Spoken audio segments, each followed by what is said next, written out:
Evening, everyone. I'd like to call the meeting to order. It's the Zoning Board of Appeals. It is May 19, 2025. I would like to do a couple of things. One is to start with the pledge, and immediately following the pledge, I would like to have a moment of silence for our board member that passed away a few weeks ago. So let's start with the pledge. Pledge allegiance to the flag of the United States, the republic for which it stands, indivisible.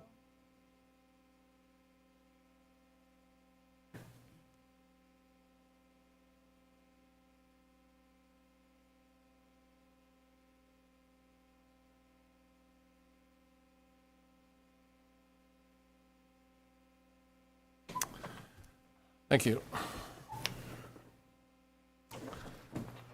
A few housekeeping matters. We have some emergency exits off to the side, as you'll notice, marked as exits. Restrooms are out in the lobby area. If you haven't done so already, please sign the attendance sheet in the back of the meeting room. There are also some business cards at the back table. You'll also find the proposed resolutions for the variances that are on board today. Also, if you haven't done so already, please either turn off or silence your cell phones. If you have any conversations that don't directly relate to the current application, please take it out in the hallway so as not to disturb the application. As you'll notice over here, Amber is here with us, and she is taking our minutes. And one of the things that we like to do is when we are speaking, I would ask you respectfully not to speak over us, and vice versa. We won't speak over you. This way, we will have a record as clear as possible. Tell us who you are. If you have exhibits that you've already submitted, let us know. We'll put them up on the screen. If they're new, that's fine. Just let us know that they're new. We'll mark them accordingly. When you're talking about your exhibits, do your very best. Use structures, compass direction, as opposed to saying something like, if you notice over here, notice over there. That doesn't translate very well when it comes to the minutes themselves. Certainly, if you have any questions, we'll do our best to answer them. I think that about covers how the applications run. Next. The approval of the minutes, April 21st, 2025.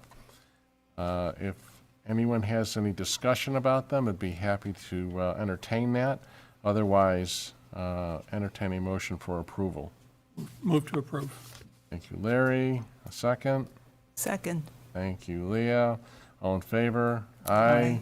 Any opposed? Carried.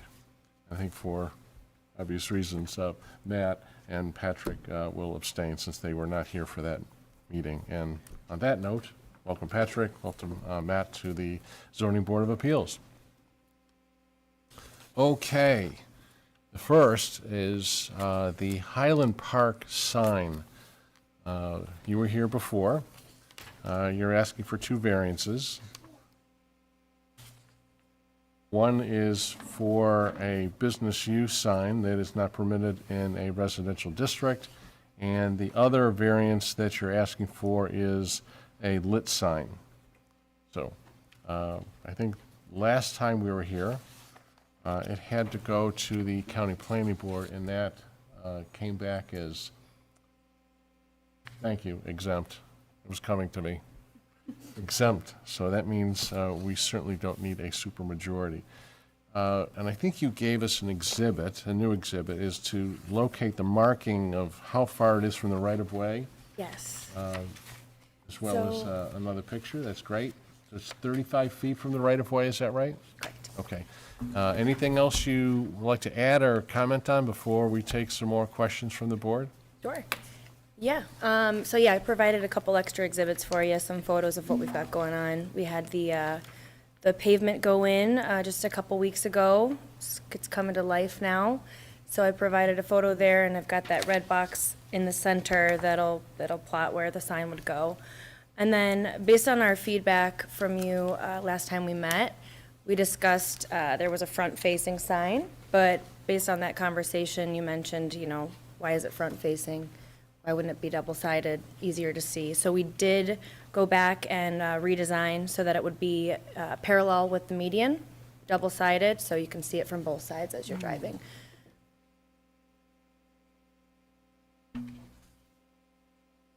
So this is that more detailed plot for you we had drawn up to show where it would sit on that median, 35 feet from the right-of-way. And then I believe on the next couple exhibits, so this would be to provide information on the lighting here.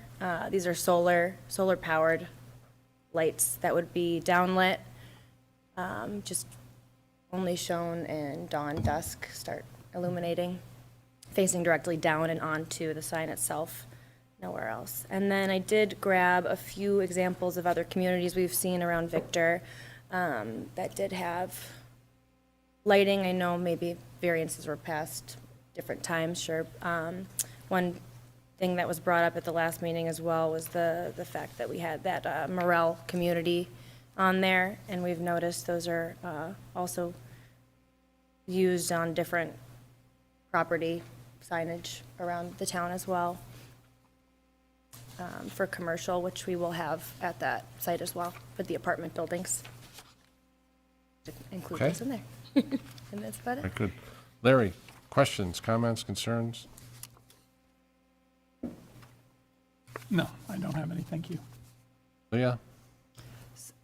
So the sign, where you going to have the sign? When I drove this morning, I saw that you had like a little street sign with some rocks underneath. So is that the spot you plan to face it? Yes, yeah, so we did put a little sign in there now to direct the contractors and whatnot, anyone who will enter now in there. But yeah, where that post is now, where the temporary sign is where this sign will lie. Okay. That's all I have for now. Patrick? Sorry. Nothing at this time. Matt, questions, comments, concerns? No questions. I thought the sign was attractive. I drove the area. I thought it kind of fit in with the area. It was actually a little more attractive than the other signs that are actually right in the general neighborhood and seems consistent with other signs for those types of uses in the town as well. Okay, I have a few questions. So, on your samples, I suppose you gave us some examples of existing residential signs and an existing sign, so there's 6 of them. So I'm trying to sort out why it is that you think they're relevant. We can start with Quail Ridge. So on Quail Ridge, those are all residential, non-apartments, non-rentals. That's not what you have here for Highline Park, is that correct? Sure, yeah, so in the community, there's 26 townhomes, which are residential, as well as the 3 apartment buildings, which would be commercial. So it is a split, it's a little bit of both within this community. And so we've done in the past, Quail Ridge, for example, that's residential, a Morel community there. And then we've just seen, other commercial sites as well having their names. Okay, I want to do one at a time. Sure. Because I understand what Highline, a Morel community, that's mixed. It's homeowners and renters, right? But Quail Ridge, are there renters in there? Are there, There are not, it is residential. it is all residential. So that's really an apples and orange sign, correct? Yes, no? I would say in a way, Okay, how so? we will have both commercial and residential within Highline Park. The townhomes are for All sale. right, I'm not being clear. How is Quail Ridge similar to your current project? I know you're telling me what's going to be in Highline Park or Highline residential apartments area, but you're showing me an example of Quail Ridge, and that's an apples and orange to me. It's residential. dissimilar. So we have both in our for sale townhomes and then also residential tenants, apartments. I understand what you have and planning on having in Highline. But you use an example of Quail Ridge as a sign, as a similar sign. They are apples and oranges. They are not the same thing. You're trying to accomplish two different things.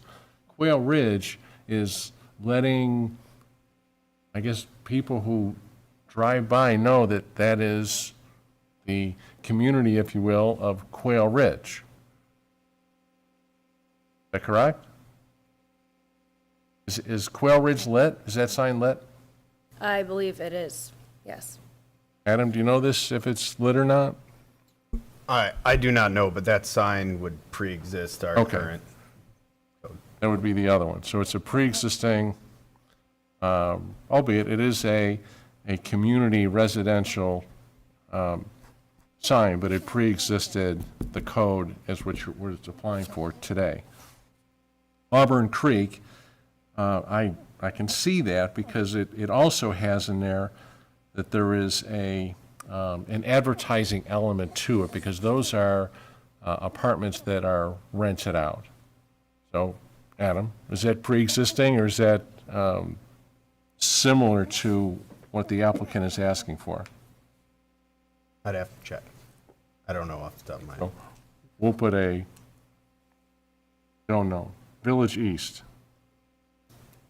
That's likely pre-existing. All right. And then on the second page, Eastview Mall, I'm really not sure why you put that in there. It's not residential. It is a commercial site, and so then we have our apartment complex there, which would be considered commercial as well. Are they in two different districts? I'm not sure what you mean by that. Two different Zoning, Oh, they're. the issue that you have Yes, here they are two is, different districts. okay, so so that- really, that wouldn't the apply. Eastview Mall sign is irrelevant. Sure. Ravenwood, that's a golf course, it's a business, it's not residential. Mm-hmm. Now, the Eastview Manor Apartments, and I think, Adam, that's a pre-existing, all right, so we have as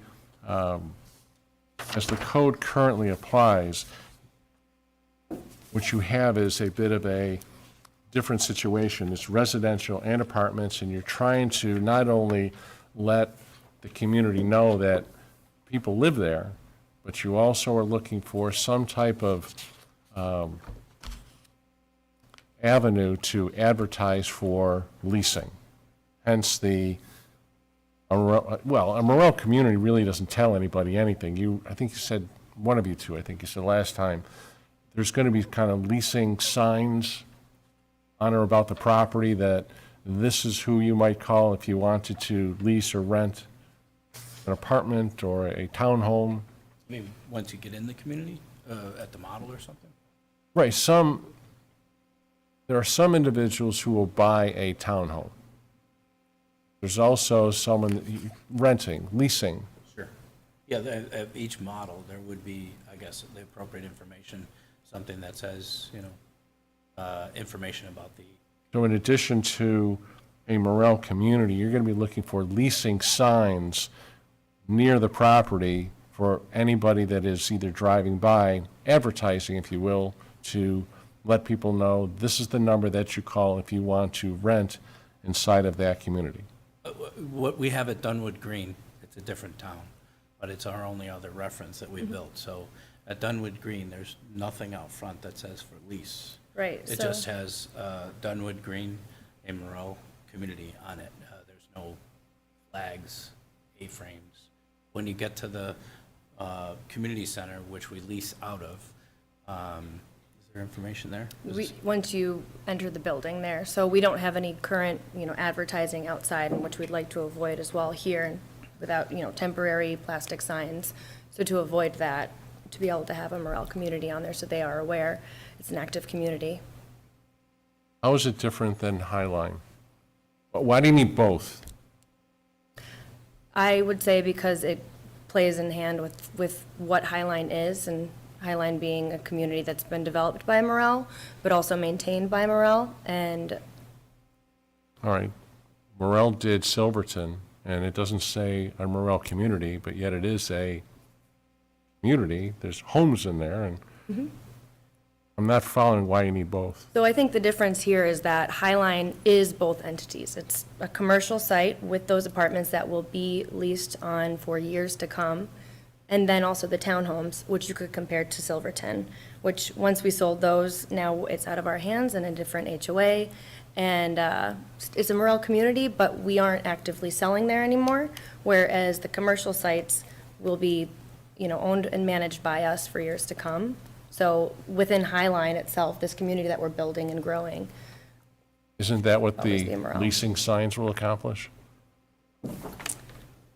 I think, when it comes down to it, to have a plastic sign out front, something that's disposable and not as quality, then that's where this could come into play and be a permanent sign for everyone to see. You want both. You want the leasing sign and Highline a Morel community. So I think the signage that would be the temporary is what we would have out for during the time that we sell those townhomes, the 26 townhomes that we are selling. Once we're done selling those, we shouldn't have any temporary signage.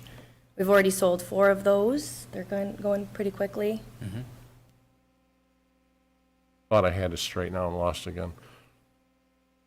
Will the lease terms for those that are not going to buy, you're going to lease, you're going to rent, month to month, year to year, what does that look like?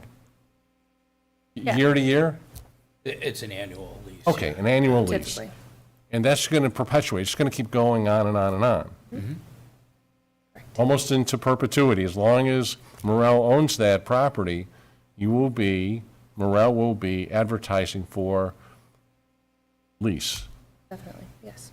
So those plastic signs are not coming down. They're going to be We don't perpetually use a there. plastic sign at Dunwood, so I wouldn't anticipate any plastic signs here. Not sure what plastic sign you're referring to. What do you, It's your term. You said plastic signs. Sure, I did, because I thought, when you said advertising, sure, we'll be advertising for it. We are not advertising with plastic signs. We have our name on there, and we'll be advertising online for it, but that's how they can identify that this is a Morel Morel community, Yeah. is having it on this monument sign. We do, for the first sale, usually have an A-frame when it's open. You're entitled to that. I get that piece of Yeah. it, sure.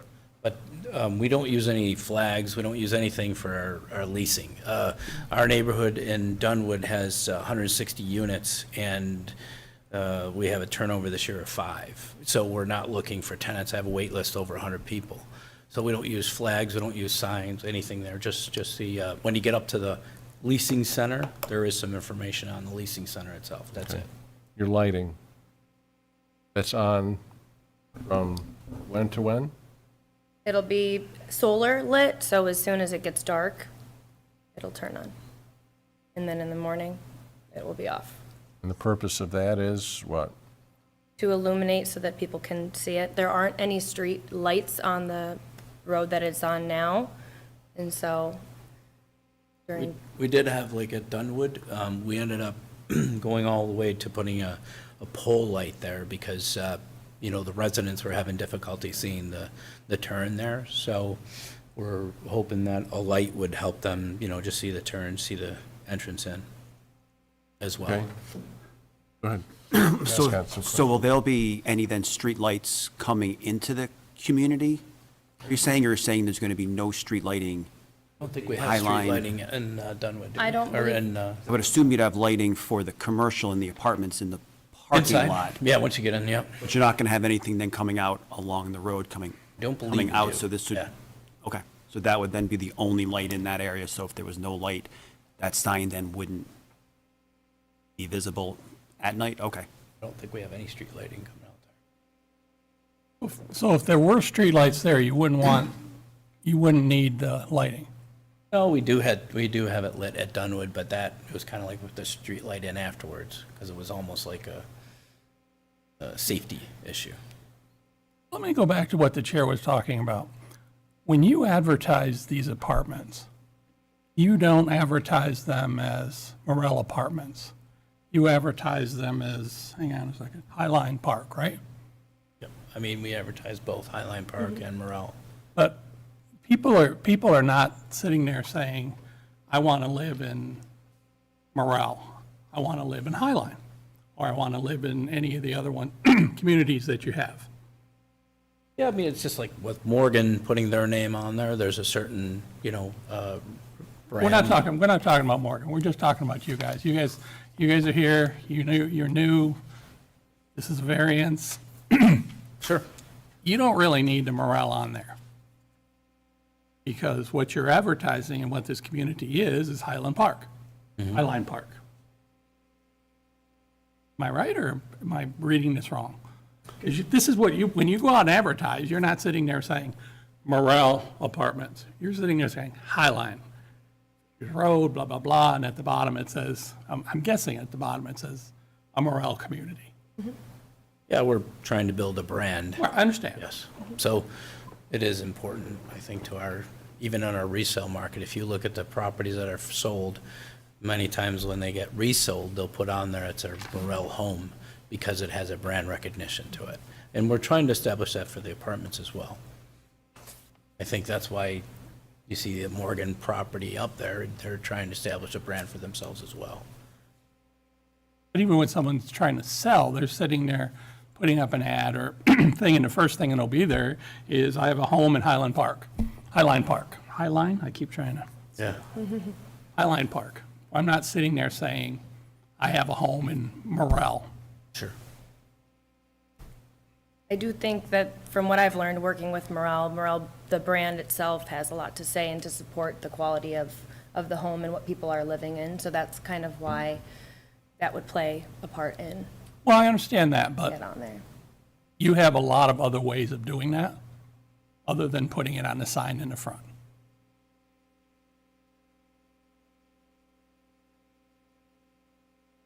When they buy it, when they come and ask you about it, I mean, you can tell, Yep. I mean, no one's going to sit there, look at this sign and say, oh my God, it's a Morel community, I need to go to Highline. They're gonna drive by, they're gonna say Highline, they're gonna go, oh, that's a place I want to consider living. And oh, by the way, it's a Morel community, great. But it's really secondary, right? I know you're trying to build a brand. I understand all that. We're trying to see how to get you a variance. Sure. You can comment on it if you like, or answer. If you're good to go, then I'll see We're if fine. Yeah. Okay. Leah, any more questions? I just want to clarify earlier what you said, Mike. So my understanding was you're just putting this sign up that says Highline. You're not going to ever have any signs that say for lease, for rent. That's never going to be out front. Because just like you mentioned, like Dunwood, you never had a sign out that says for lease or rent. We never have. People they'll go online, they'll call your offices, and I don't know if you're going to have a little office in the rental Oh, yeah, portion. we have a model. You will, so, And the community center too. so here you're going to have a community center also. So In the that's where apartments, yeah. people will go to find out if you have anything for rent. Sure. You're Yeah. not going to have anything ever out front that says apartments for rent or for lease. I mean, we don't in our other community. I would use that as the bar. I think it cheapens the look. Yeah, So- I agree with that. Yeah. And even in other parts where I lived before, rental apartment buildings, most of them never had signs for rent. People went to see the super or Yeah. whoever was there. Yep. I just want to clarify. I would agree with you. We're Yeah. trying to set the bar as high as possible. And You would then, so you would use this then to raise the standard for the visual entrance to the area, as opposing to having, like, you go by apartments and they have the 6-foot tall now leasing flag signs out front. You wouldn't want to do that and instead have this as the identification, so that if someone knows they want to rent it, they would know then how to look for it versus there's a now leasing sign just sitting along the side of the road with like Yeah. a 6-foot flag. Yes. Something much more attractive than what could just be dropped there. Okay. Yes. Can I ask a question of Adam? Adam, can they put a light right above that sign? I mean, could they put a street light there? I mean, they would have to amend their lighting plan for their site plan would have to be amended. If they don't already have a light there, it'd have to be approved. I don't know anything off the top of my head that would restrict them from having a light there. Might I ask why you didn't consider putting a light for the entrance? We didn't think it needed it. Our Dunwood Green is on Jefferson Road. As much as we would have liked to put a light there that we weren't allowed to at turning signal, and it deemed it. It's just a difficult intersection. I'm not talking about a traffic light now, I'm talking just. No, I understand. We wanted a traffic light, but we couldn't get it. And then it's the volume of traffic there, probably the light helped out. It made a huge difference for safety for people pulling in. And I thought the light on the sign would help here. Without looking at their site plan, I can't tell you where the closest light, like where the, I'm sure that there's parking lot lighting Yeah. because of the apartment building, but I don't know how close the nearest light. I couldn't tell you, without looking at the lighting plan, how far that light is thrown, towards the entrance as well. So it may be relatively lit based on the lighting that's already proposed. That, where that pickup truck is there, that's kind of leaning back into where the apartments are. So the apartments are back to the right quite a bit.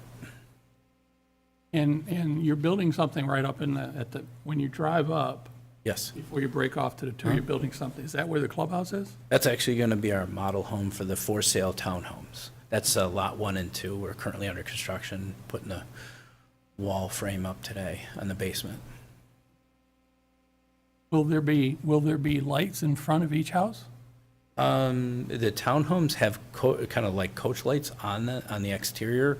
We don't have any, I don't believe we'll have any post lights out front or anything like that. Questions, Patrick? No question, just a comment. I think, not contradicting anything that's been said, but one thing here with the Morel community is consumer awareness. I think I understand the desire to build a brand. I also understand as a consumer, it can be a point of like, they can now do the research of who they're going to be renting from. They can do a little more due diligence. So that's not passing judgment, good or bad, but just something I understand. Okay. I appreciate the effort that you were giving existing signs, and 6 of them.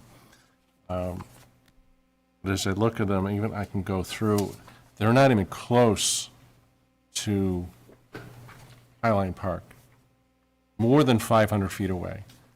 And one of the criteria that we have to look at is, would this change the character of the neighborhood? So all those other signs that you, whether business, neighborhoods, they're not in the same neighborhood. So in my view, I can't speak for the whole board, from my view, they're all relevant. They don't match. So I'm wrestling hard with, how is it that that sign, if that's the only sign there that's like that, wouldn't change the character of the neighborhood? So, and how does Silverton differ from that sign? When it says Silverton Glen, it's on a stone, right? So Highline Park Planned Development District is adjacent to light industrial and residential. It's kind of at the edge of light industrial, and then residential starts, whereas Silverton is squarely inside of a Okay. residential zoning district. So to the north, you're in light industrial, and to the south, you're in residential. And I believe this was a light industrial parcel prior, and that's part of the reason why a planned development district was created, was to allow residential uses. So even though they are for lease apartments, that's multiple dwelling district, which exists in town, and it's mixed with residential too, basically. So that's why they created a planned development district. All right. It is adjacent to both light industrial and residential. If I understand correctly, hypothetically, I know proximity is just south of Silverton. If proximity wasn't there, and Morel decided to build another community called Highline Park just to the south of Silverton, the sign wouldn't be an issue. because it's residential. It's simply because of where that community, where their building is located, triggers the treatment that we're giving it today.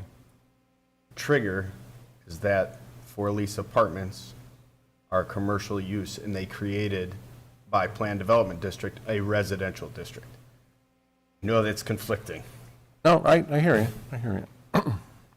So, can I? Oh, yeah, absolutely, go ahead. So I agree with what you actually said with in regards to the signs not being relevant because of where their distance are, just because they're similar use. But I drove out there on Saturday and looked at it, and as you're driving, I believe that's the northbound on Main Street Fishers, you hit this community and then you hit more into the light industrial and commercial. There's a lot of different signs that were there.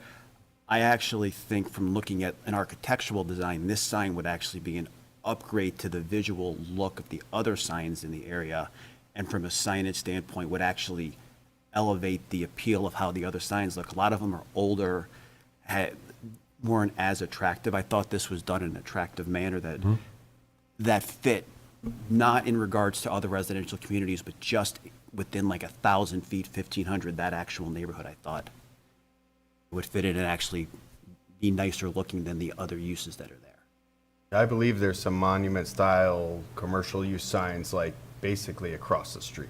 Yes, there were, and they were more like the stand, like a 1980 style sign before signs were made nicer, way we see them presented today. That's kind of how I thought it would fit in more with the area. Okay. Now, I have another comment. If this sign wasn't allowed that identified this development, how would people, residents, and especially more even visitors, even find it? Because there wouldn't even be a street name, and I'm assuming where the townhouses are, that'll be one street address, street name, and then the apartments, I'm assuming that also has a different street name from it. Am I correct? I believe, Amber, do you mind if we go to the photo of the community That's overview? This is. Oh, I'm sorry. It is a street. Susie? It's Highline. Thank you. Yes, that one. Thank you. This is more Highline Trail. So Highline Trail will carry throughout, but yes, if that sign wasn't there, there wouldn't be any way to identify where the community would be other than a simple street sign on the corner without any light. It's a non-designated street? I wanted to make a comment on that. It's approved as a private road. Okay. If it were to become a dedicated road, I would request that a condition be put in there that the sign would have to be removed, because the sign would then be in a public way. Not 35 feet from pavement edge, but within. But the PDD didn't contemplate making that a public.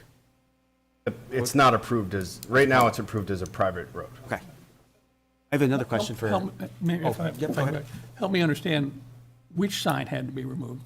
The street sign or this sign? The sign that we're talking about, street signs required. So if it becomes a, what kind of way? If it becomes a way? dedicated road, Okay. they would create a right-of-way, Okay. right? And then the sign would then fall within that right-of-way. I don't know how you would create it where the sign wouldn't, and it would definitely be closer than 35 feet to the pavement edge of the right-of-way. If, the ingress and egress roads were in a public way. And how would it become a public way? It would be planning board action, so. So they'd have to go, Yeah, they can't just be like, it's Yep. that town's responsibility now. No, that it would need to be approved as such. So if they didn't have the townhome part and it was just the apartments, would the sign be allowed by code if it was just the apartment buildings and there were no townhome component? No, if it was just apartments, it would have to be zoned multiple dwelling, which is still considered a residential district. It would still be a business use sign Okay. within a residential district. So so the apartments are considered a business use that's allowed in the residential district, but the sign for them It's just the way it's looked at. Because this is a planned development Yep. district, it has its own district regulations Yes, about yep. permitted uses. Yep. Right, but if you were to take it out separately, there's different scenarios. so. Yep. Okay. Any other questions? Anybody online? All right, anyone from the public want to speak for or against? All right, let's see where we are on all this. Larry, as you know the criteria, can you give us a global view, and if there's one of the criteria or multiple, what stands out for you on why you're leaning one way or the other? I'm leaning in favor of the sign, but without morale and with, I remember what the other. I have a concern about the lighting too, and I just want to make sure that should something happen and there be a light put there, or somebody decides to change the lighting on the. When you say lighting, like a lighting on- street yeah, light? Either a street light, or, if they decide they're gonna put up a brighter light on top of the sign, then I'd like to somehow restrict that. What's the lumens on that, do you know? I believe I do have it. It is, so there would be a 4-foot strip and then 1 foot on each side. So the 4-foot is 20 watts and 2,000 lumens. 1 foot would be 500 lumens, 5 watts. So it's both 2,000 lumens and, So the 4-foot strip, which would be in the middle, totals to 2,000, and then the 1 foot on the left and the right side are each 500 lumens, or smaller. Could you actually look at that sign right there and show us? So you're talking about a 4-foot across the top above High Line, and then you're talking about 1 on each side? Just Hold on, if hold you on. speak up here, we can't hear you, I'm sorry. it's okay. Do you want to take a look at this closer? No, I can. Okay, so on the top here, the way it's rendered is a little different. There would be a small split between here, just so that there is lighting on the entirety of the sign. But there would be the 4-foot strip in the center, and then 1 foot on each side to total the 6, to cover the width of the sign itself. That is 6 feet. I was getting confused by the side. I was thinking that you're coming down. Oh. And it's just gonna be, Oh, yeah. it's gonna be right across. So you're talking about an 8-foot light. 6 foot, 6 foot. 4 foot, and Or 2 or 1 1. and 1? Yep, so the total would be 3,000 lumens Right. total, to answer. 3,000 lumens total. Yes. Got it. You good? That's all I have. Per side. Per side. So now we're up to 6,000 total, Good catch. right? Yes. Any way you could reduce that? I'm trying to get my arms around Go with this. 6,000 lumens seems like a lot to illuminate a sign without broadcasting so much light onto a sign that you need 2 variances, one for the business sign and one for the light. Would you be comfortable with just the 4 foot on each side? That would reduce it down 2,000 on each side, so a total of 4,000? Well, it's not just me, it's the board. So, Larry, you are, if it was reduced to 4,000 total, would that change your mind at all, help you either way? My concern more is if they have to replace it, that they don't replace it with a different kind of lighting. Well, as a condition, it can be no more than 4,000 lumens, and it's just, that's, however they solve that problem, that's how they do it. I'd be okay with. And Morel would be comfortable with eliminate it to 4,000 lumens, Yes. or that sign? Yeah. Leah, where are you on this, on both the business sign and the lighting? So I'm okay with the business sign. I have no objection to it saying a Morel community, because in my opinion, that could go both ways. some people could see it and say, oh, that's a not, they have a good reputation. And then somebody else could say, oh, they have a lousy reputation, I don't want to live there. So that's the way I look at it. So I don't have a problem with that. The light also, I don't have a problem with, because we discussed it at the last meeting. There are no street lights anywhere on that street. And directly across the street, there isn't even, I just saw like an aluminum railing, like there's no lot even there, no business. I think it slopes down. Does, yeah. So there is no lighting when you're coming in there. So I think it's important to have some kind of light there. I'd just like to comment too that they're not looking for relief from the lighting code. They're looking for relief in the sign code that would allow it to be lit. Well, so their lighting would still have to comply. When they come for the permit for the sign, we would verify that the lighting is code compliant. So I don't think it's fair to sit here and say that the number 6,000 is too bright when you don't know what that actually looks Okay, like. that's fair enough. Thank you. All right. Matt, what do you think? Where are you on this, and what pieces of the criteria help you decide one way or the other? I'm okay with it. I'm okay with the sign in saying Morel Community and the light. As I said, I was out there. I took a look at the area. I don't believe it would produce any undesirable change, and I don't think it would be a detriment. I think it would be a nice sign for the area, and I think as other businesses come in, I think it might be something nice to actually point to and say, hey, can you upgrade your sign and make it look architecturally nicer? Getting the identification for the community, as Leah said, being able to say, it's the Morel community, and as you build your brand, and some people know certain builders, hey, you would like to rent there, or I know the townhome was built by this builder. You'll see listings that say, hey, this is built by this builder 20 years ago, so you know it's good. I think having that gives them the benefit that they can't achieve. Okay. I don't know if really if it's substantial or not, but I mean, going through that, that's kind of where I am. Okay.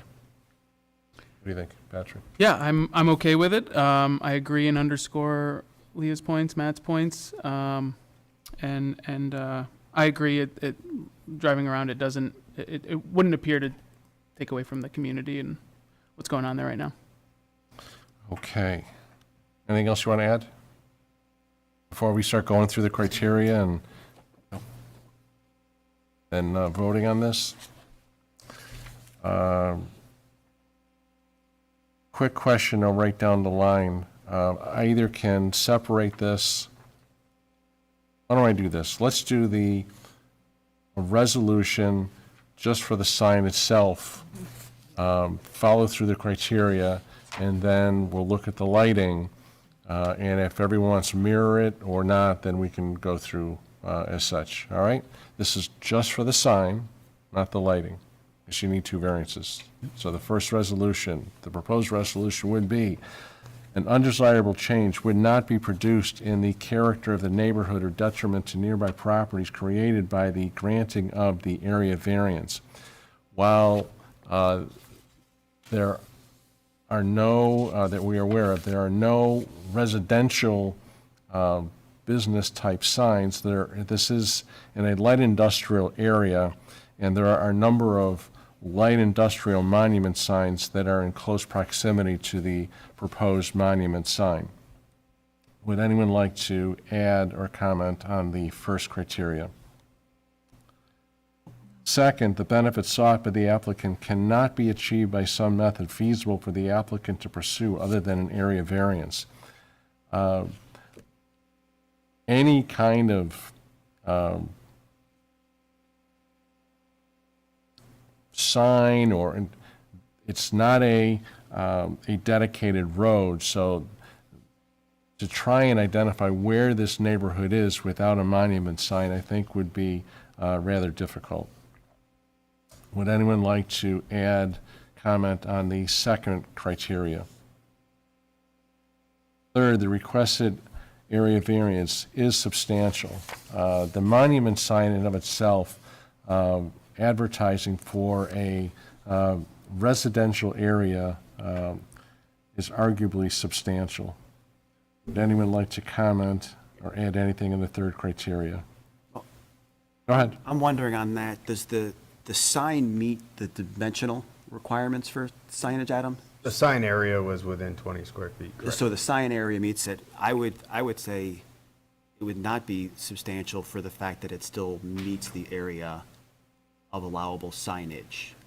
I understand, I'm kind of struggling with that one a little bit. The purpose is not, purpose in my view is for a residential area. It's not for an light industrial. I see, I get what you're saying on that one. If I can be persuaded and pull it the other way. Larry, what do you think?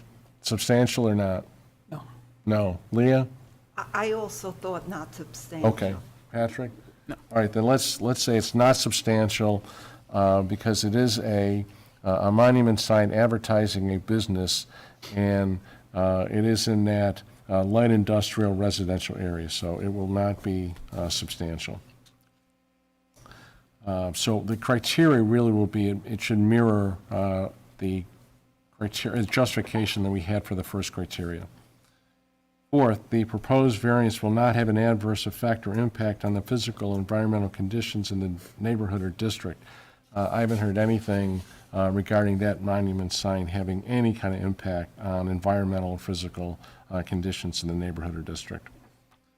Fifth, the alleged difficulty is self-created. There has been, from a code enforcement officer, that a condition would be recommended that should the High Line Park have a dedicated road being created, that monument sign then would have to be removed because it would be, which in the right-of-way or It would be within the right-of-way. would be in the right-of-way? The street name is Highline Trail, so should Highline Trail become a dedicated road, the sign would have to be removed because the sign would then be within, or they could come for variances, but I'm not sure how that would go. Okay. But if they The came. town would not want to assume responsibility of the sign. Understood. But if they, if they came for a dedicated road, they would go to the Planning board. planning board, and the planning board would then require them to take it out, or do we have to say that? Because variances run with the land, it may be a good idea to have it in there as well so that the variance would no longer be relevant. Thank you. All right. Anyone want to add anything else to the criteria? The justifications within criteria? Okay. This is just for the sign. I would entertain a motion for approval with the conditions stated. Motion to approve. Leah, a second. Second. Larry, any further discussion? All in favor? Aye. Any opposed? Carried. All right, the lighting. Does anyone want to change the justifications that we put in for the criteria that we ran through the signs? If so, which ones, and state so? Leah, anything else you want to change on just the lighting? Not the answers to the criteria, but do we have to now add justification for the lighting for each of the criteria? That's what I'm asking. If the justification for the lighting is different than the sign, then we need to plug that in now. No, I was only going to say maybe add sentence to each criteria. Such as? Well, like for the first one, I would say for the justification for the light only, the limited lighting by the sign provides residents and visitors ability to see the entrance. All right, so limited signing and that there's not a Limited street light. lighting. There's not a street light located on, what's the name of the street? Fishers? Issues. Main Street Fishers, I believe, is it? County Road 42. Yeah. All right, everyone in agreement with that? Yes. All right, so let's do that for the, an added justification for the first criteria. Other ones, Leah, that you're thinking about? I don't think of any. All right, Larry, any additions? No, I'm good. Matt, nothing, Patrick, nothing? Okay, good. All right, so entertain a motion for approval. And the same condition would apply, because if the lighting is attached to the sign, and if that were ever a dedicated road, then the sign and the lighting would have to be removed. So same condition on the first, but with the sign criteria, excuse me, the sign variance. Yeah, I would assume they wouldn't just leave the lights without the sign, but Just being thorough. All right? I would entertain a motion for approval with the conditions stated. Move to approve. Larry, a second. Second.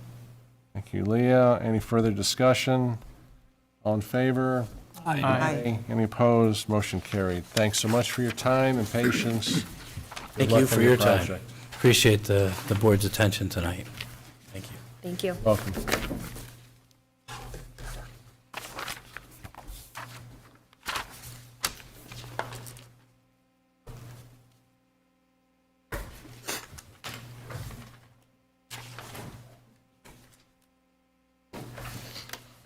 Next, we have the Pittenger Shed.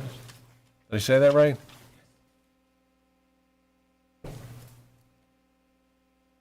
And you would be Mr. Wes Pittenger. Pittenger. How are you? I'm doing well. Good. So you would like a shed forward of your primary house, Behind. behind the house. Okay, so let's talk about your application and we'll ask you some questions. Okay. What do you want to tell us about it? The main purpose of the shed, I have another shed on the property, but it's around behind the house on the other side. When I bring my snowblower out, I have to come all the way around the house to get to the driveway. Wasn't a problem when I was a kid. I'm not 70 anymore. So it's become increasingly difficult. I tried putting the snowblower at the end of the driveway, covering it with a tarp, and inevitably either the tarp got blown off or the snow accumulated underneath it with the wind. I do have a lot of wind. And it just became difficult. It became more of a chore to get the snowblower out and running than it would have been to snowball the driveway. How about the snowblower from the existing shed? That's correct. And the existing shed has swing doors on it, so before I can even get it out, I have to shovel. Okay? So it just made sense to me to put a shed, you know, if you come down the driveway, past my garage, you have it there, and I could just come out and go up the driveway. Okay, anything else you want to add?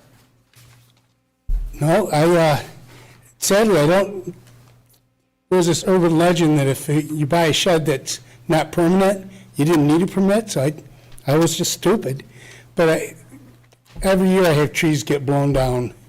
And I had a couple of trees blown down, and while I had the landscape guys come in and take that out, I had them put in a pad to level it, because I know you have to have a level pad for a shed. And then when I went up to buy the shed, they said, well, you need a permit. And I said, okay, I'll go get a permit. And then as it turns out, the way my yard is landscaped, I really can't come over to the side anymore. It drops off. That just seemed like the ideal spot for it. All right, we'll ask you some questions. Sure. What do you think, Matt? So the purpose is basically you're going to have the doors of the shed facing the driveway, so in the wintertime you can open it and go right out. It's an overhead door. So you'll just be able to go right out into your driveway, you're not gonna have to fight the grass or anything else, and it'll just get you right on and you can, That's correct. Well, it was about 10 feet. yeah. You know, I needed to leave room to get around it if I needed to get to the backyard. And then I see you got the trees and everything on the right side heading towards the adjacent property, which I believe is the village's sewer treatment. That would be Farmington's, yes. Farmington. But on the left side then, heading back away from the property line towards the deck, that also then, That slopes down. that slopes down as well, so this is really the only There's a level flattest section spot. How big is shed, is it? It's a 12 by 16.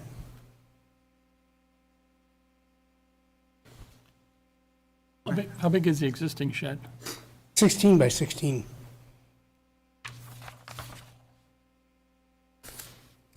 Why not just move that shed and put a new door? Well, move the other shed? Yeah. It's got a 3-foot thick concrete base because it's not flat over there either. It'd still require a variance. Oh, because it's too close to the, He's looking for a side setback reduction to put it in a location that serves his needs. And actually then, if you slid it left, you wouldn't get the purpose, the door would then be facing the house, and you Right. really couldn't, oh, okay.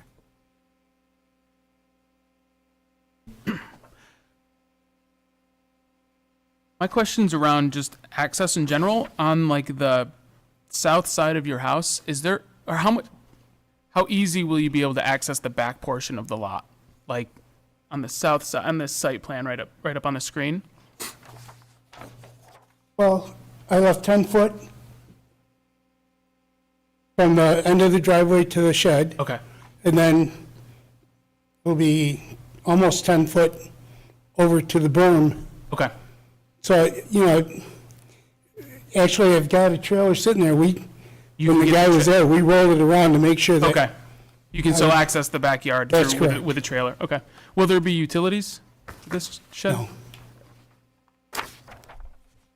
At least I don't plan on it.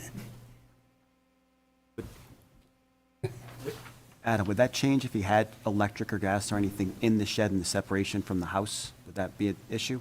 No. Okay. has the town been requested for comment? Or been asked for comment? The town of Farmington? They would have received a notification. Okay. Correct, Amber? She could verify that. Yeah, we got notification. Seeing it so close to it's the town of Farmington's property, but does the county planning board review get triggered? Nope, this one didn't have to go to county. All right. Leah, questions? Well, all the questions I had were already asked, so I don't have anything else. It's curious to me, your neighbor to the north is Farmington, That's correct. and The facility Usually- owns all the property around me. I'm sorry, I didn't mean to speak over you. usually the board is concerned that when side setbacks what does the neighbor seem to think about that? And if it gets too close, sometimes neighbors like their distance.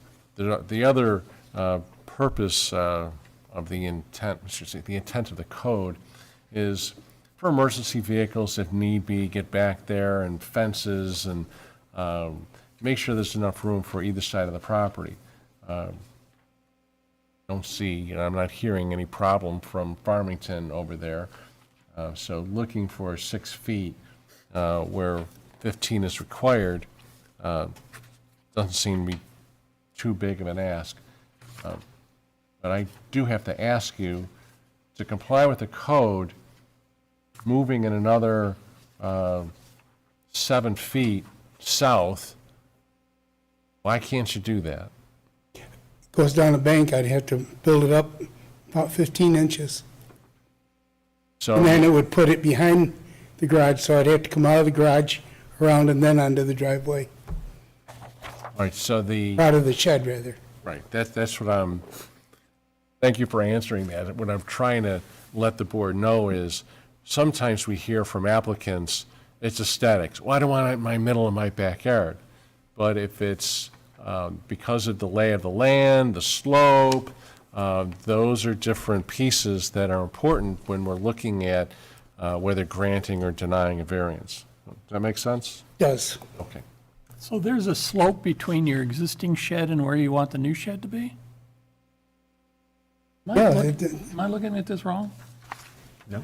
Is there, wait, you got the existing shed here, and you want to put the new shed here. Is there a slope between the two? yes. Actually, the south side of my property is a dike. 150 years ago, there was a pond there. So when I put my shed in, we dug in as much as we could, and then we had to build the front up 16 or 18 inches to level the shed, and we filled that with concrete. That's the old shed.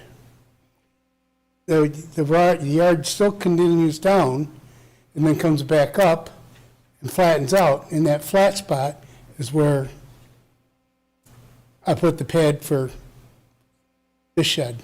So your new shed's going to be like 18 inches higher than your old shed if you were comparing the 15, 18 inches with because you're going down towards the old. I don't know if it would be or not. It's lower. Honestly, I didn't look at it to see if, The way he explained it, Matt, was there's a low point Yep. between the two sheds. Oh, then it comes back up. Okay, I it got comes you. back up, yeah. If you could replace the door on the old shed, would that solve the problem? Oh, because I still have to come out, go all the way around the house to get to the, Because otherwise you have to go down up. where well, the landscaping, I'm not sure if any of the pictures really showed the landscaping in the backyard, but, you know, it's landscaped around Yeah, I see. so that my lawnmower Doesn't, just barely fits through there. And then that goes down and then back up, and of course, my snow blower would dig in.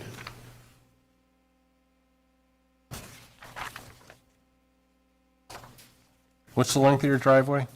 240 feet. Well, fair to say that the majority of your property is forward of your house. That would be to the east, all right? That is correct. Any other questions from anybody? Good, Patrick, good? Susie, anybody online? Okay, no comments. Anyone from the public want to speak for or against the application? All right, hearing none. Let's take a look at the criteria. Unless you want to add something else for us. You good? Okay. All right, so looking at the criteria, first, an undesirable change would not be produced in the character of the neighborhood or detriment to nearby properties created by the granting of the area variance.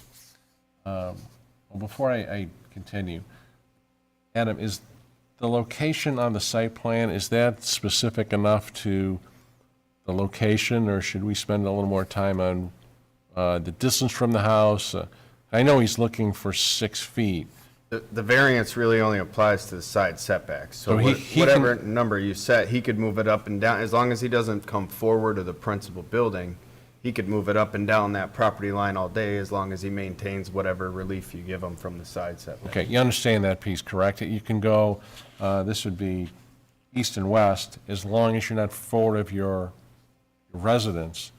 If you want to push, I know it doesn't sound like you're going to, you can go further west, but as long as you don't go any closer than 6 feet to the north, you're fine. All right, so far so good. All right, so first, criteria, undesirable change would not be produced in the character of the neighborhood or detriment to nearby properties created by the granting of area variance. I think it's certainly noteworthy, his neighbor to the north is the Farmington, what's the caption? Farmington Water Treatment Plant? Okay. Yep. Haven't heard anything from them, so as far as a neighbor disputing that or having issue with that, not a problem. The driveway is approximately 240 feet, so arguably, with the aerial that he's provided, the majority of his property is located forward of his home. Applicant has also indicated that due to the proximity of his existing shed, he's looking for 12 by 16 shed for snow blower, lawnmower type of equipment. Would anyone like to add or comment on the first criteria? I would. I would also like to point out to the north that even the town of Farmington has put their fencing even further away from his lot. So basically, you have his lot, the gentleman's lot, and then you have probably 40, 50 feet to another, to where the fencing is. I was out there today. I mean, there's quite a long ways there. You think it's 40 feet further north of his property line? The fencing, fencing, probably yeah. 150 feet It away. might be as much as 150. Yeah, Because, I the mean, work area isn't fenced in. Yeah, they park. I'm talking about how far north, how much further north is that fence? You think it's 100 feet off his? At least. At least. I was out there, yeah, I think it's at least It might, 100 feet. you might be Okay. right. It might be 150 Their feet. whole storage yard is between the fence and his property, actually.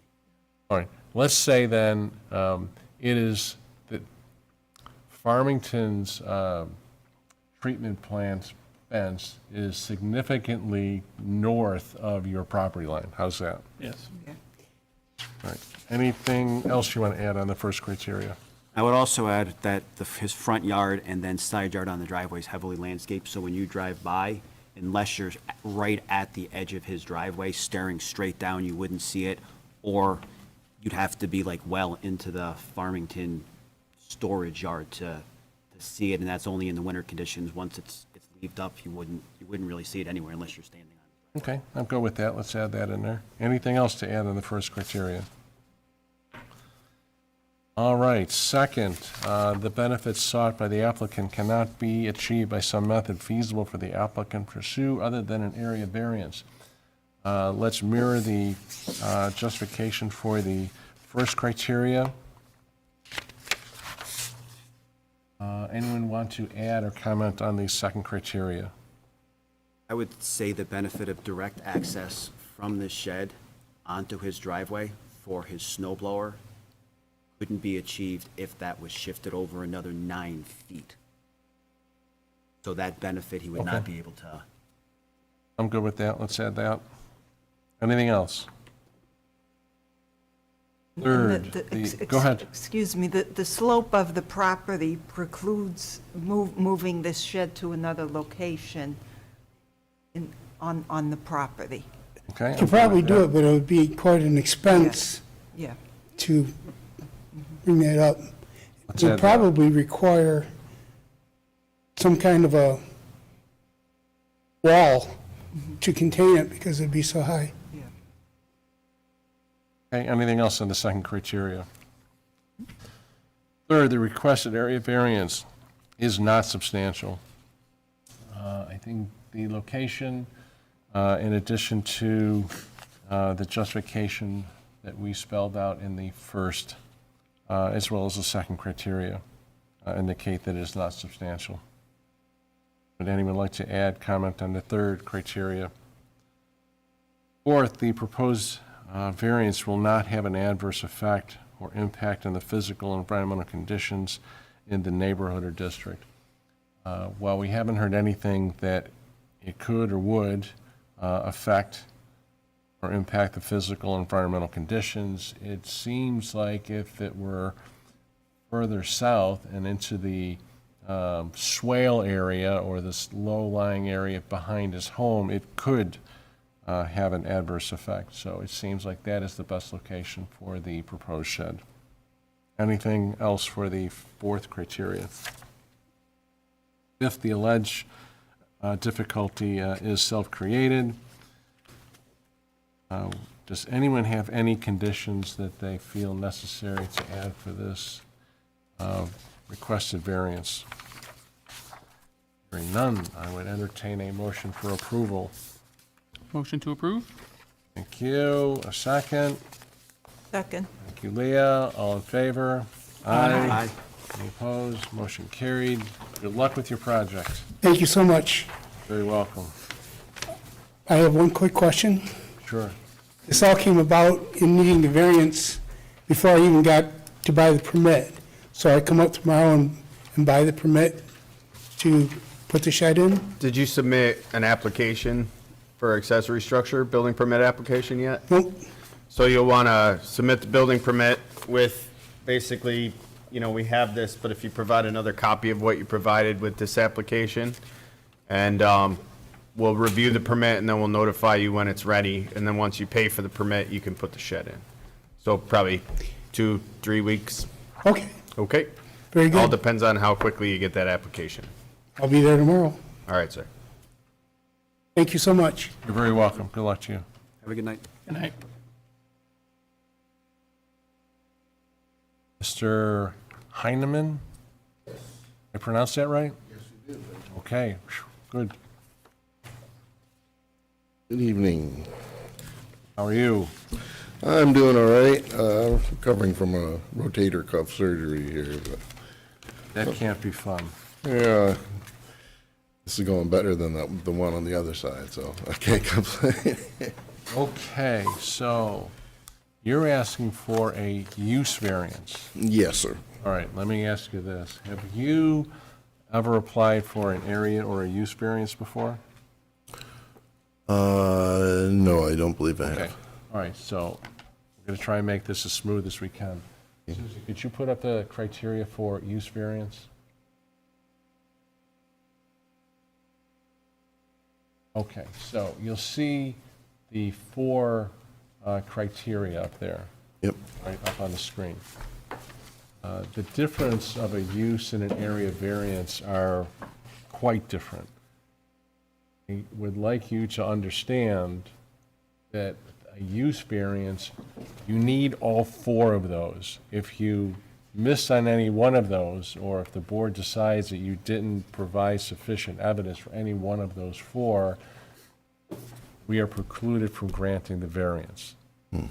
So it's difficult.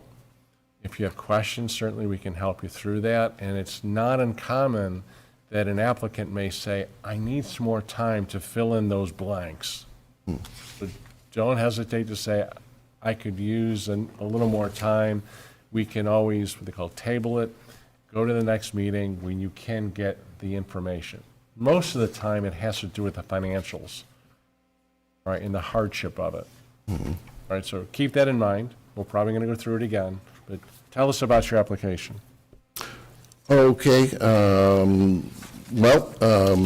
we've lived at this property for 29 years, raised our kids here, made various improvements to the property, mostly done the work myself. Kids have grown and flown, we need to downsize. We're looking at the likelihood that in coming years, we won't be able to afford to live there, even though the property is paid for, but with taxes and increasing costs for expensive maintenance and stuff, as I be able to do less. So we don't want to move. We really want to age in place here. I built this shop building 28 years ago for my workshop and my and music studio. It's heated and insulated. It's something that we could afford to build out as a small apartment for my wife and myself to move into, to downsize, so we could allow my son and his family to move into the house. Where they live now, they're quite cramped for space and can't afford to buy a bigger house. So this is a way that we could help them. And obviously, it'd be great to have my grandkids nearby and have my son nearby as we age to be able to help us and vice versa. And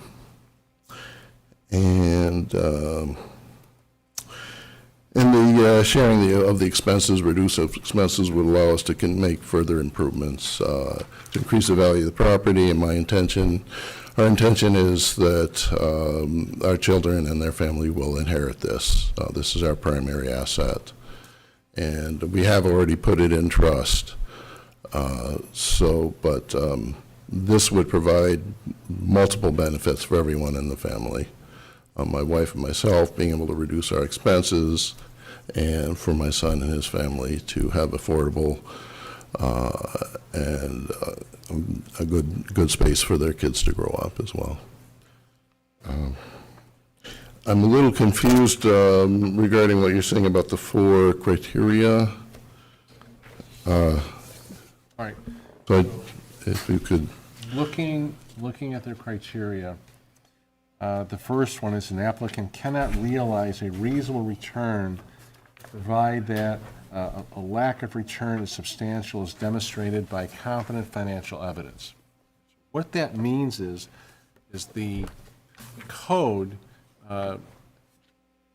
allows certain kinds of uses depending on where you are in Victor. I think you know where Eastview Mall is. let's see. The code does not allow residents, homes, to be where Eastview Mall is. That's a different district, let's say, than a residential district. So there's all these districts that the code says, here are the things you can do and here are the things you may not do. And it's done so primarily to have certain things only in certain areas. I don't think you want a light industrial production in your backyard, right? There's spaces that in Victor. I understand that, sir. So, in what you're asking for is to use the property something different than what the code allows.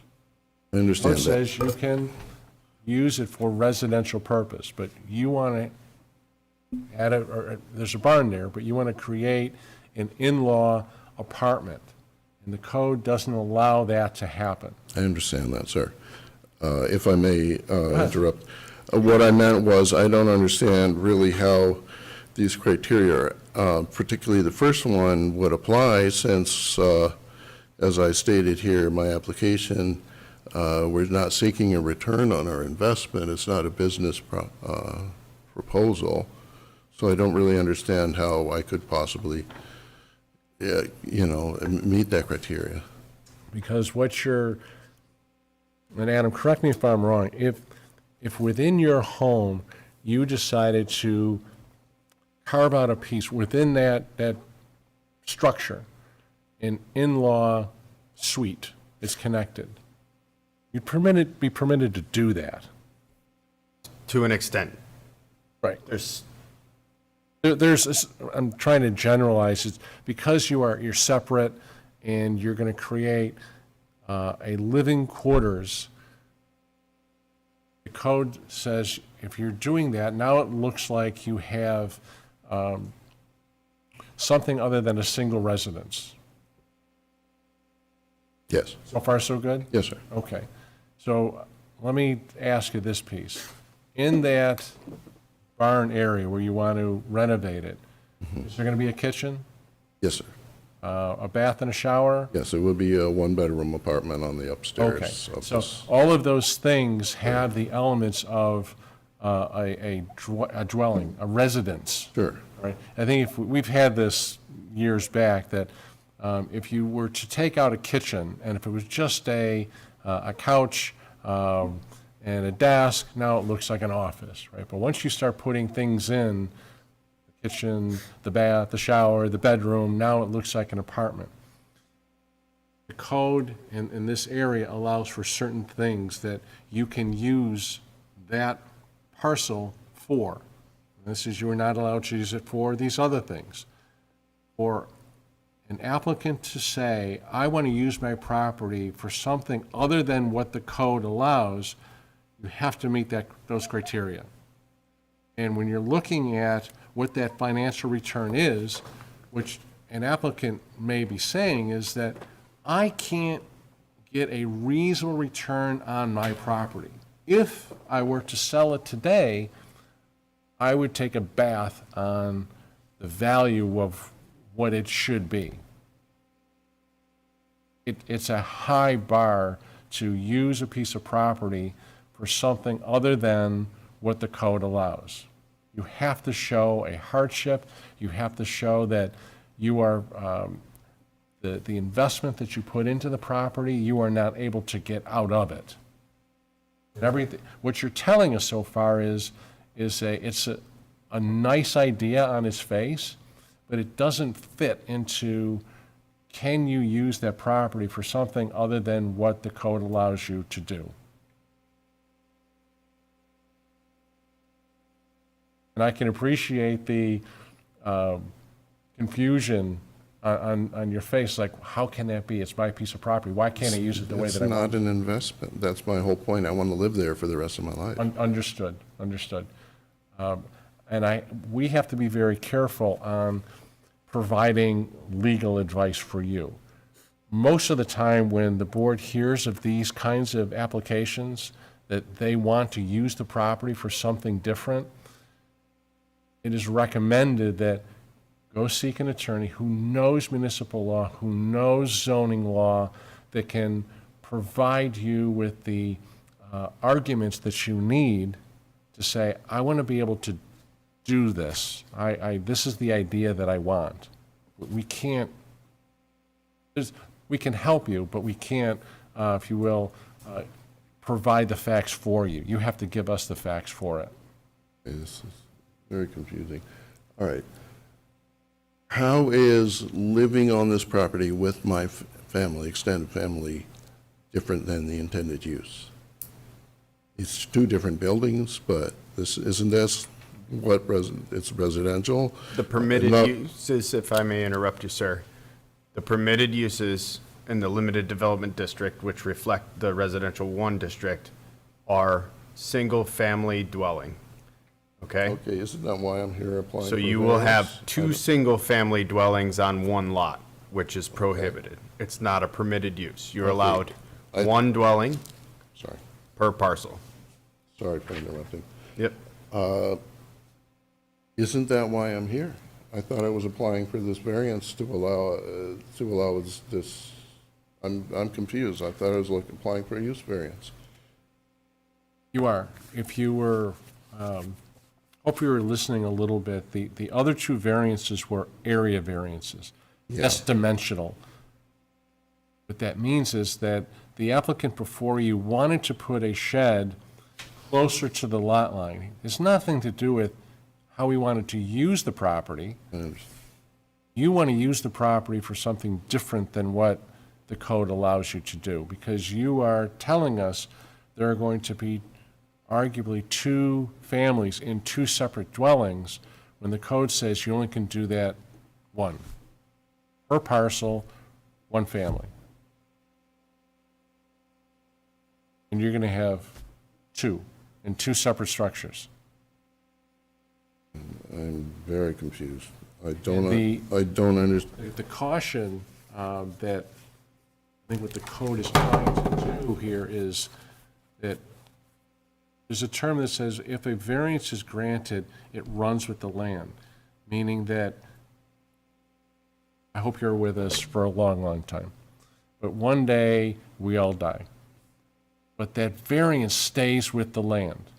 So the next owners, the owners after that, the owners after that, the variance, if it is granted, stays with the land. So while you may have good intentions to say, I would like my son to live in the primary home and I want to live in the apartment that's above the barn,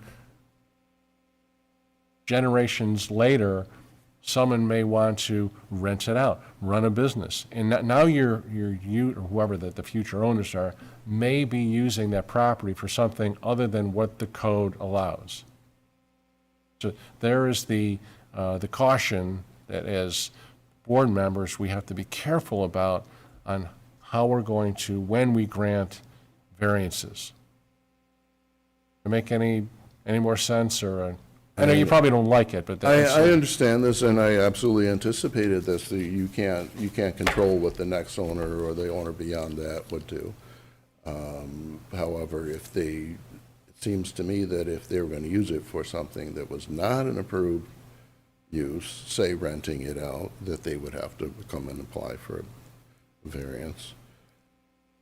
At this That's- juncture, I would recommend, suggest to you that because it's a use variance, that we take a pause, we table this for the next meeting, allowing you some time to reflect, maybe consider seeking legal counsel so that you can ask them to say, I don't understand how these puzzle pieces fit.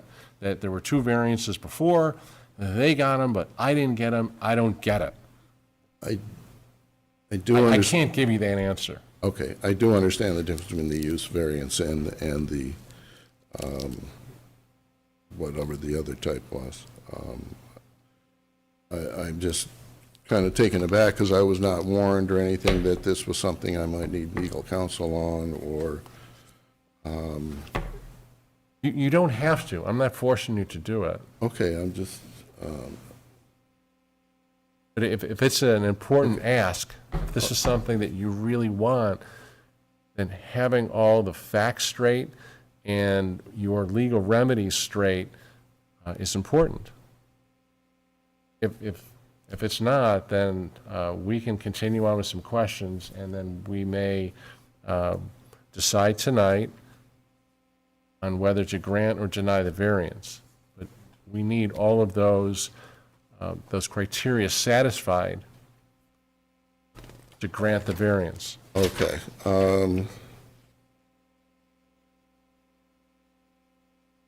Say, in the first criteria, in what situation would a proposed improvement to someone's personal property be a return on their investment if they don't intend to ever sell it? Eventually, it has value. Would you agree with me? It has Sure, which I some intended. value. More than sentimental value, it has a dollar amount. And for someone in the real estate business, they may do an appraisal.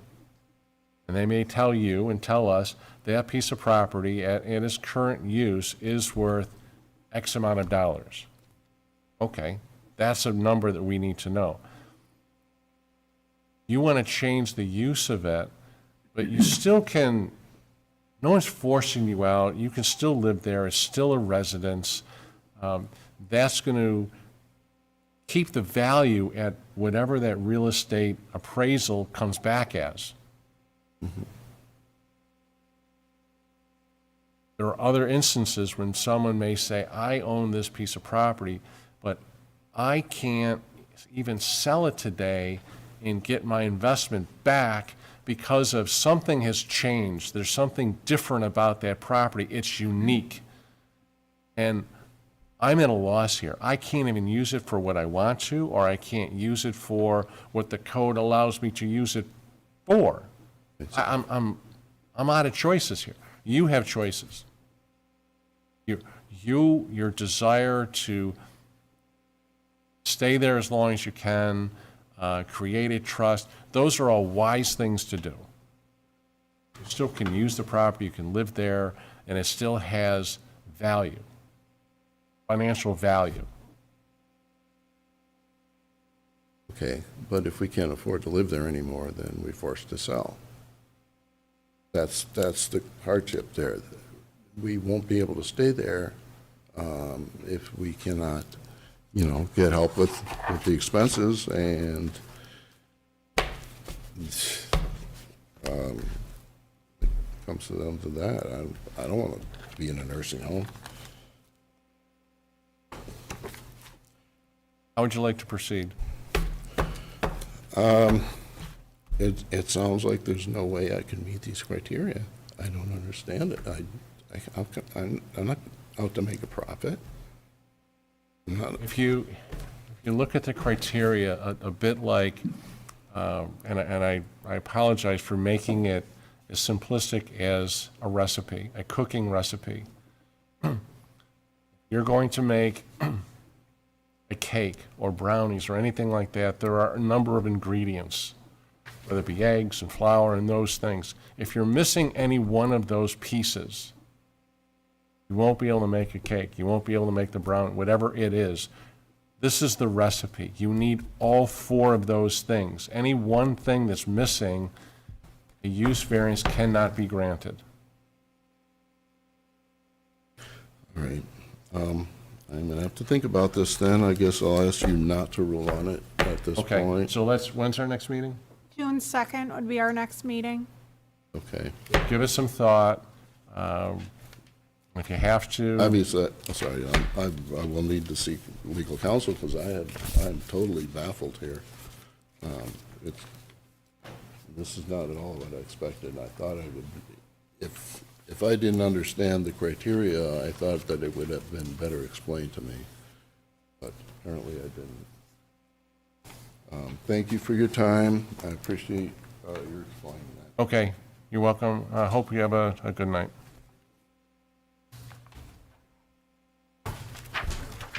Okay.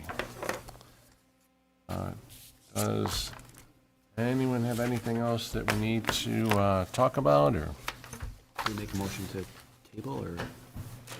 Yeah, we're going to table it till the June meeting. On this, I have a quick question. Who is the actual applicant, though? It would actually be the trust? That would be the He has, or there'll be a standing question. I'm, for now, comfortable with it, that he's the Well, I don't think you. beneficiary of the trust. I was just wondering more in regards to the return, who actually then are you evaluating the return on? Would it be previous owners or the actual, is it then trust, or who then becomes the? I think that the problem is certainly going to be is, almost it doesn't matter whether he owns it, a trustee owns it, it's still, can he, the trust, whomever, use that parcel, that property as the code allows? Yep. Interesting, if you look at some of the definitions, there is some gray areas in there, but the semantics piece of it, if he tries to say, well, gee, it's all one family. Yeah, you might be able to argue that your son and your daughter-in-law and your wife, and that's all one family unit, but once you separate the two, it gets. They can't even be attached, so they can't create an entire second dwelling. So let's say they wanted to have a place to live in the basement. They could have a kitchen down there, and they could have a bedroom down there, and a bathroom without a living space. As long as it doesn't have its own separate means of primary ingress and egress, like. You'll have to come in through the main first. Correct. All As long using as the it's same not garage, separated, yeah. okay, or you take out like one of those four items that create the dwelling unit, which is living space, sleeping space, sanitary, and kitchen. Okay. So they could potentially set themselves up with a minor addition or some renovation and comply with it not being considered. That's where like an in-law is technically. As soon as you create a separate dwelling unit, we actually had a recent addition where there was some interconnectivity between the two, but because the way they connected it and that the separate unit, you never had to go through this house to get to the complete additional unit. It was now considered a two-family dwelling, and they needed fire separation. It was allowed in the district, but that's kind of, it gets a little Where they can't tricky. Yep. build it, we lock the door, now we can rent it, and you have a separate access, Correct. and then all of a sudden it's an That apartment. creates a second dwelling. Yep. Yep. If the barn were closer and they built, You cannot have, they could be touching. You can't have two full dwelling units on a single lot in the limited development district or in the residential one district. If all that was up there was a living space and a bedroom, Not a dwelling it's unit. not a dwelling. Once you start putting the other amenities in there, could there be a toilet up there? Okay, but a toilet, a shower, a kitchen, not, now it's a dwelling. You can live independently from the main dwelling. What about, like you see some of these big estates, not that I've really seen it here, but when you read the magazines, these very big homes, and then it says they have a guest house. It's a separate Still a separate municipality, so dwelling. Yeah, I know. Yeah, but how- our zoning has some language in certain districts for, like servants' quarters, which is kind of dated, but, there's or lots of, caretakers. right, but in that zoning district, it wouldn't be. I have a question about what you wrote in your review. How does it get from 3 dwellings on that road to 5? So it was either pre-existing to the current design and construction standard. Already 4. There was already 4. Or they received a waiver when they made that subdivision at that time, if that design and construction standard existed. So that would be a waiver there wouldn't be a variance. That's a waiver to the design and construction standards, but it is a concern to the fire department when you're increasing the number of lots accessed by a single drive. Would that be so if they were to doing that, that would be that's the planning board? Right, they would, because it's the limited development district, they would need site plan approval if you were to approve the use variance. They're going to the planning board no matter what, and that would be something that would be scrutinized by the planning board. This lot in particular, if you look, it doesn't have nearly enough frontage. It must have a variance or pre-exist current height and area requirements. And he also doesn't have the required acreage to subdivide, so he's just shy of the 6 acres he needs. But that could be an area variance then? So density, possibly. It would be a small ask in a density reduction where 5.9, when you need 6, but that would be a variance as well. A variance, but it wouldn't be. Or he could purchase, And the variance for frontage, but I think he only has like 10 feet of actual, but he could also purchase land and get to the 6, as long as it doesn't screw up anybody else. right. There are potential other avenues, but Andrew. Right. If there are any one-on-one questions, I certainly would entertain them. Otherwise, if there isn't anything else before the board, entertaining motion for an adjournment. Yeah, adjournment. Adjournment, sure. Move to I adjourn. don't know why, what's the problem today? Don't we still have to table? We haven't tabled him. No, we did. Oh, we did? Okay. Move to adjourn. Thank you. Have a good night, everyone. Yeah. Go ahead. No, that's all right. I understand we